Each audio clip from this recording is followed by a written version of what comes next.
In this video, you will learn about the psychological traumas of Evangelion characters. Shinji Ikari, trauma of rejection and existential fear. Shinji embodies the trauma of rejection and deep emotional suppression. After losing his mother, he was left by his father and only summoned years later to pilot an EVA. This created a sense of being needed not as a person, but as a tool. His fear of being worthless evolved into a need to feel useful, just to be accepted, even through unhealthy relationships. He fears pain, but fears loneliness even more. His avoidant behavior and reluctance to confront problems stem from severe insecurity. He constantly doubts whether he deserves to exist, especially when his actions lead to the suffering of others. In moments of crisis, he shuts down completely, reflecting a total loss of self. One of the most intense moments is his relationship with Kaworu, someone who accepted him but forced him to make an impossible choice. In End of Evangelion, Shinji retreats from reality to escape pain, but ultimately chooses to face life despite the hardship. His journey is not about triumph, but survival with an open heart in a broken world. But if Shinji is afraid of being rejected, the next hero is afraid of being invisible. Asuka Langley's Soryu, trauma of self-worth through superiority.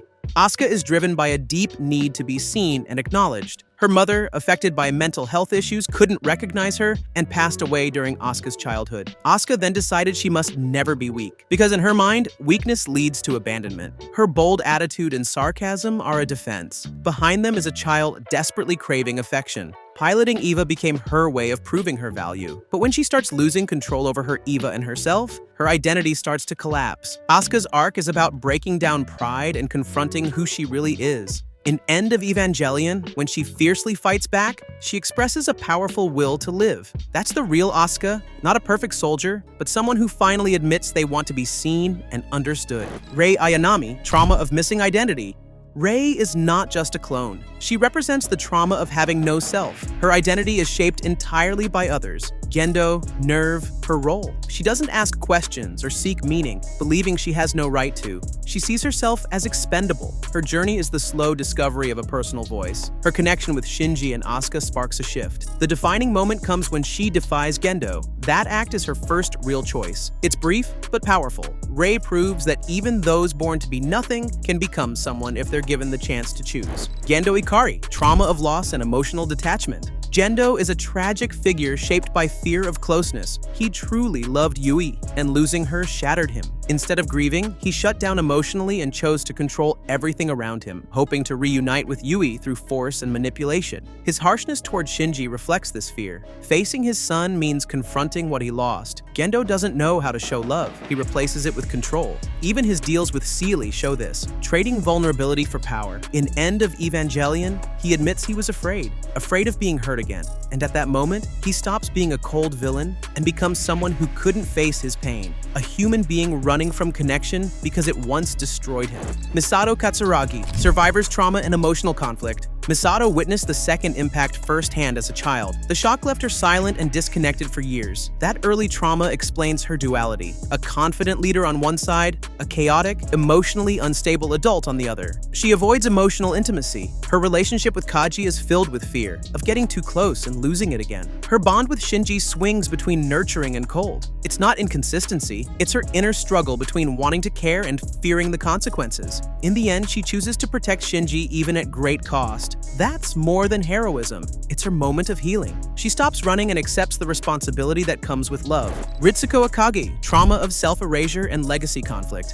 Ritsuko appears cold and rational, but inside she battles with feelings of unworthiness and identity. Her mother, Naoko, also worked on the EVA project and had an unhealthy attachment to Gendo. Ritsuko, trying to be better, ends up repeating the same mistakes. She buries her emotions and over-relies on intellect, but eventually the pain resurfaces. Her final acts, confronting Gendo and rejecting the system, are driven by a need to assert her own identity, even if it leads to destruction. It's not revenge, it's a cry for recognition. And if Ritsuko wanted to erase herself, he, on the contrary, constantly hid his real face. Ryoji Kaji, trauma of duality and the search for meaning.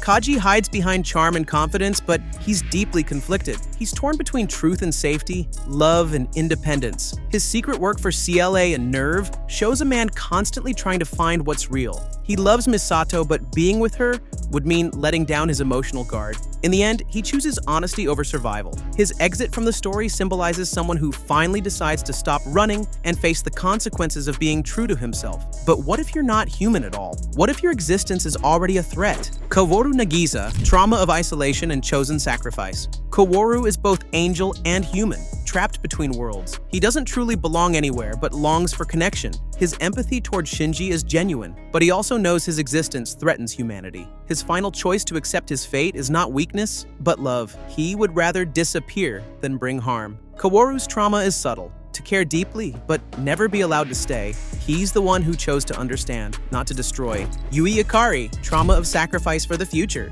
Yui chose to become one with Eva to protect humanity, but her decision left Shinji without a mother and broke Gendo. Was it a sacrifice or an escape? She is both protector and enigma, a figure of hope whose choice also caused suffering. Her trauma is never shown directly, but it echoes in everyone around her. She gave everything for an ideal, but the world she left behind paid the price. Naoko Akagi, trauma of betrayal and breakdown. Naoko gave everything to her work and her attachment to Gendo. When she felt betrayed, it overwhelmed her. She couldn't separate her personal emotions from her professional role. Her story ends in a moment of collapse, leaving behind emotional scars for her daughter. Naoko represents the danger of losing yourself completely to someone else's expectations, and the legacies such choices leave behind. Every character in Evangelion carries a pain that isn't spoken aloud. Write in the comments whose story struck you as the most tragic and why. Don't forget to subscribe to the channel so you don't miss new videos.